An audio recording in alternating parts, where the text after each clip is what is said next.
Ano de 1250. Em um mosteiro perdido entre as colinas da Lombardia, monges iluminadores trabalham à luz de velas. Penas deslizam sobre pergaminhos. Tintas vermelhas e douradas brilham no escuro. No silêncio, ouve-se apenas o arranhar das penas e o crepitar da chama. Mas entre salmos copiados e hinos sagrados, surge algo diferente. Círculos, constelações, símbolos que não pertencem apenas à liturgia. É o nascimento de um códice enigmático, onde estrelas e magia se encontram na mesma página. Quem ousava traçar esses desenhos? Eram apenas estudos de astronomia? Ou havia ali segredos de astrologia, capazes de prever batalhas e coroações? O século XIII foi um tempo em que a fronteira entre ciência e feitiçaria era tênue. Um monge poderia ser visto como sábio ou acusado de herege. Imagine um livro guardado a 7 chaves, consultado por reis e príncipes antes de tomar decisões.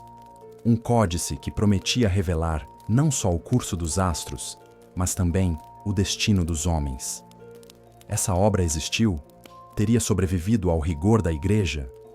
Ou desapareceu como tantos manuscritos, queimado em fogueiras, perdido em guerras? Hoje, estudiosos encontram fragmentos de manuscritos astrais, páginas soltas em bibliotecas, margens rabiscadas com signos estranhos.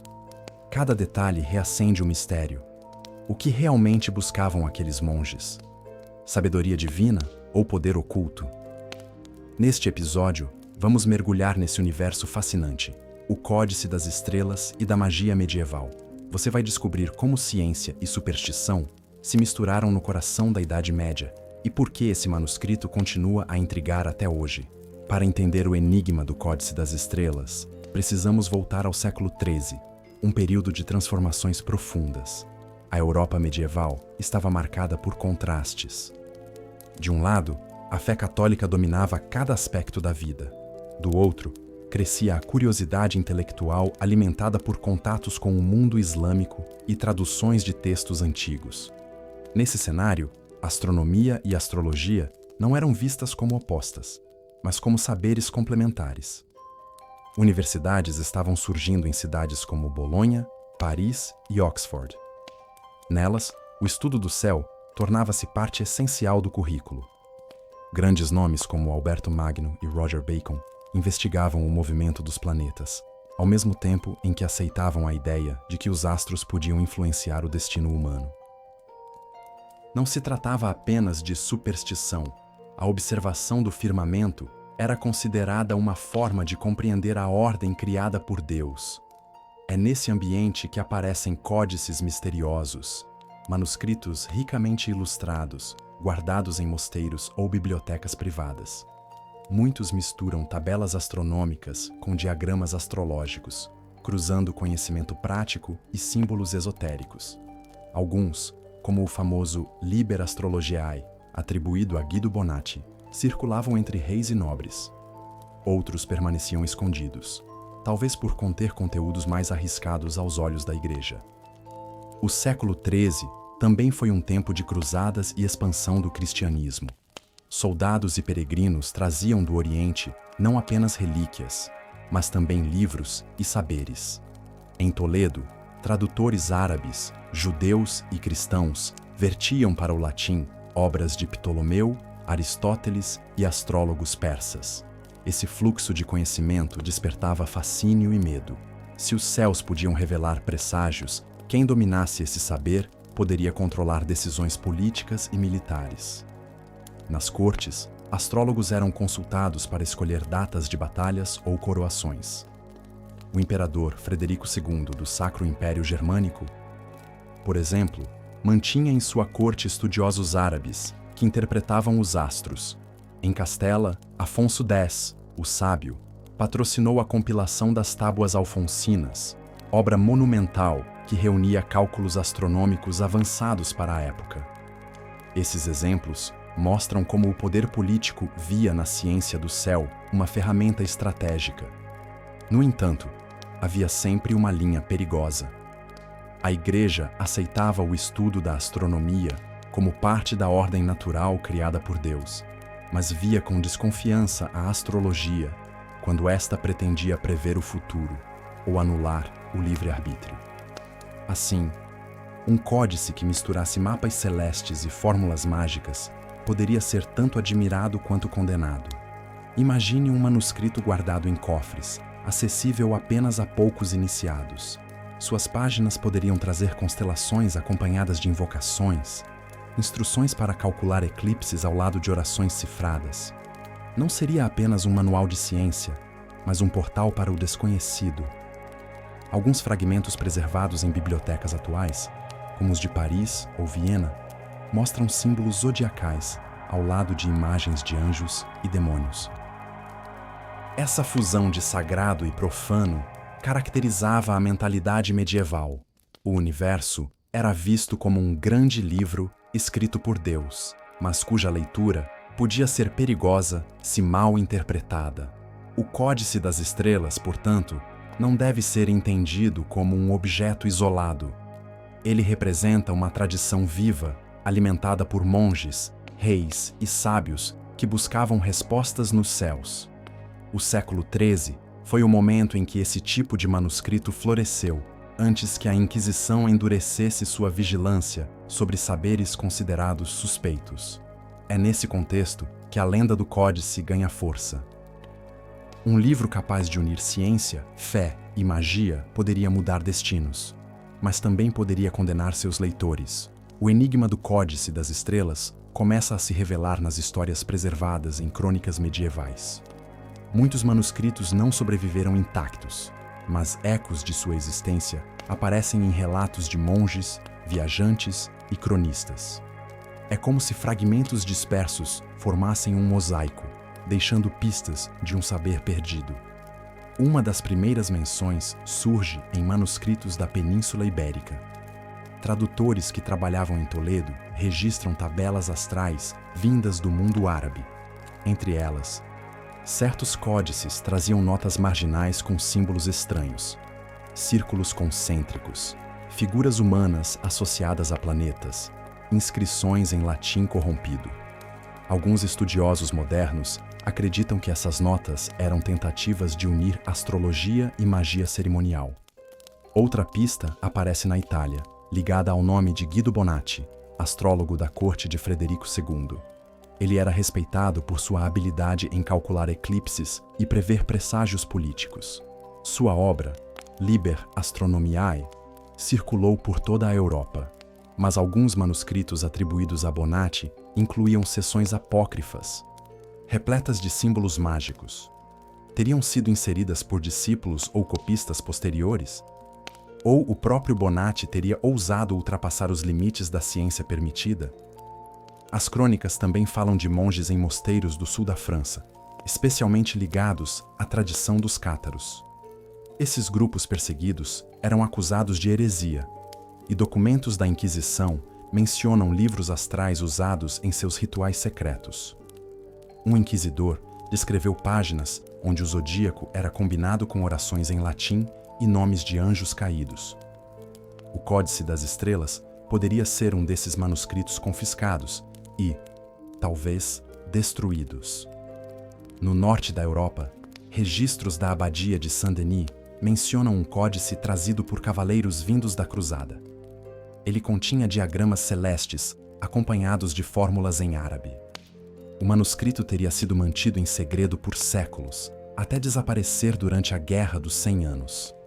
A ideia de que um livro capaz de unir saber oriental e ocidental poderia existir explica o fascínio que ainda desperta.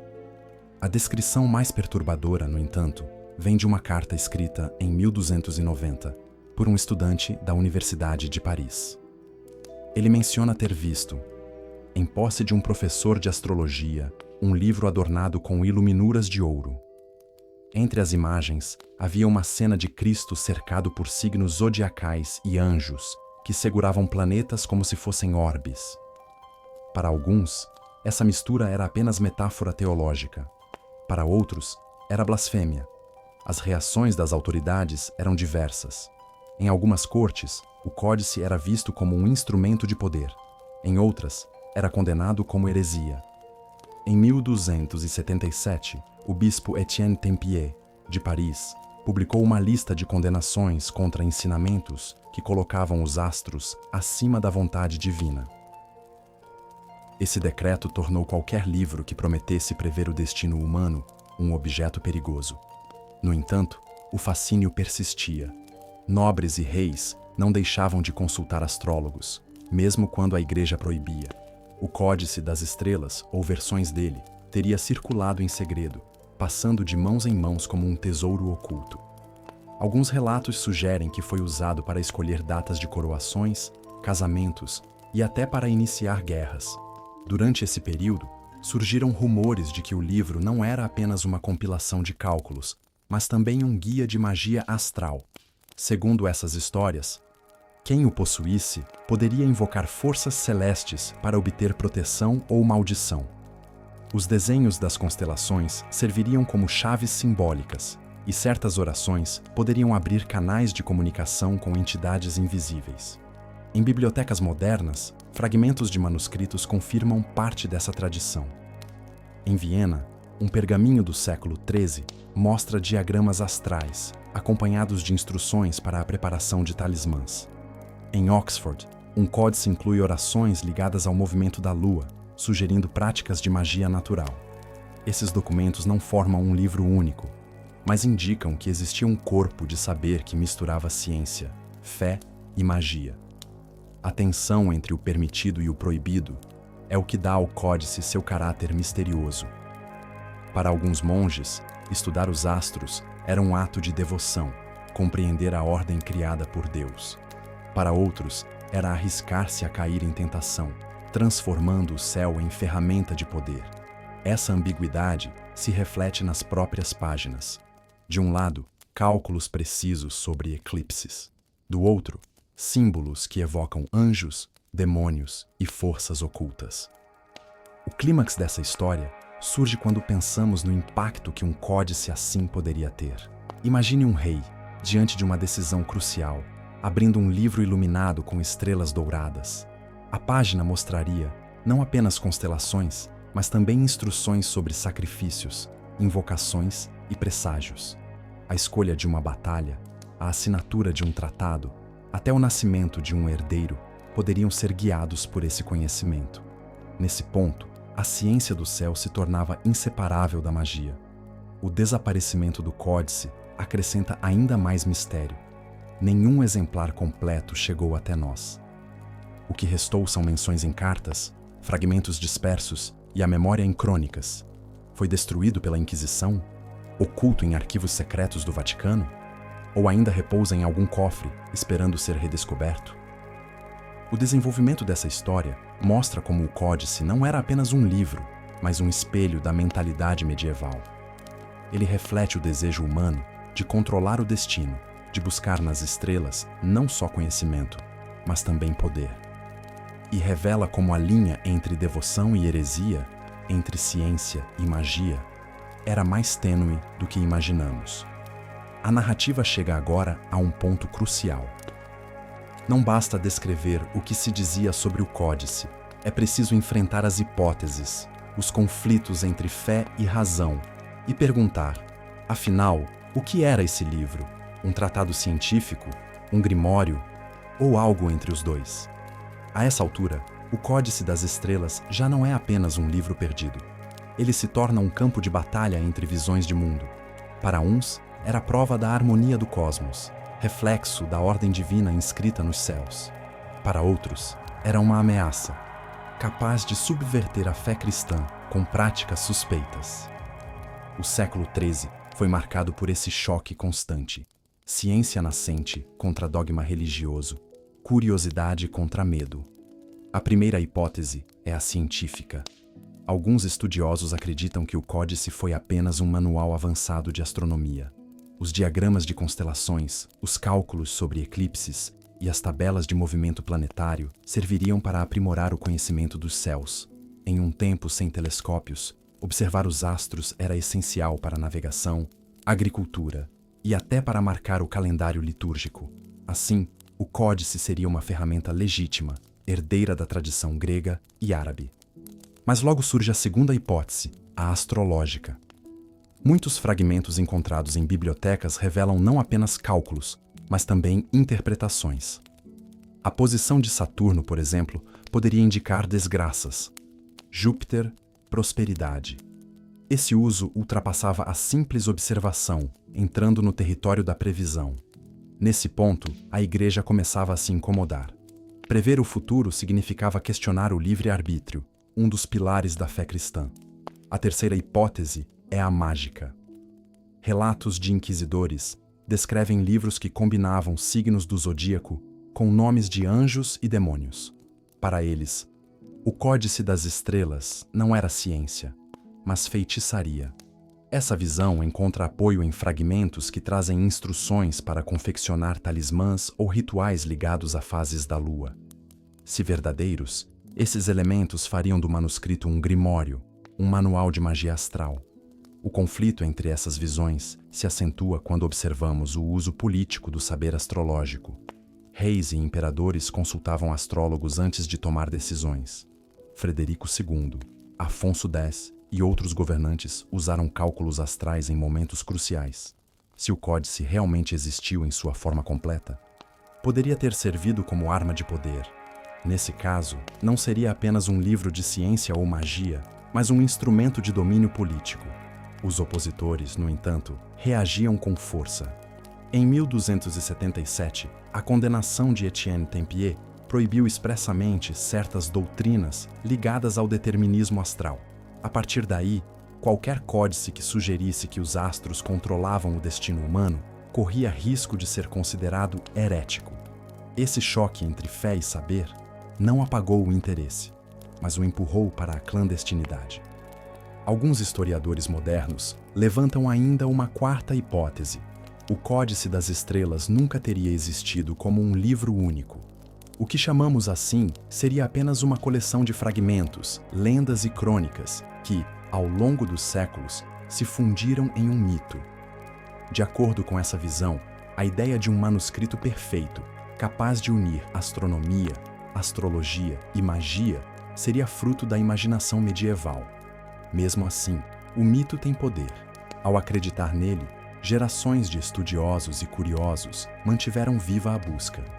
O clímax desse debate está justamente na incerteza. Cada hipótese tem argumentos, mas nenhuma resposta definitiva. O códice poderia ser ciência, astrologia, magia ou apenas lenda. Talvez fosse um pouco de cada. E é exatamente essa ambiguidade que mantém o mistério vivo. Imagine o impacto psicológico de um manuscrito que, ao mesmo tempo, explica eclipses e ensina rituais. Para um monge devoto, poderia ser a prova da ordem divina no universo. Para um inquisidor, seria prova de pacto com forças obscuras. Para um rei, seria uma arma para legitimar decisões políticas. O mesmo livro, lido de formas tão diferentes, revela como a Idade Média era um tempo de tensões profundas. Ao final do século XIII, relatos do códice começam a desaparecer das crônicas. Talvez tenha sido destruído, talvez guardado em arquivos secretos, mas a sua sombra permanece. O simples fato de tantos cronistas, inquisidores e estudiosos terem mencionado livros astrais mostra que algo existiu. O que exatamente? Essa é a pergunta que ainda ecoa. O conflito de hipóteses nos leva a refletir. Será que buscamos nas estrelas respostas que não conseguimos aceitar em nós mesmos? O Códice das Estrelas pode ter desaparecido, mas continua a nos provocar.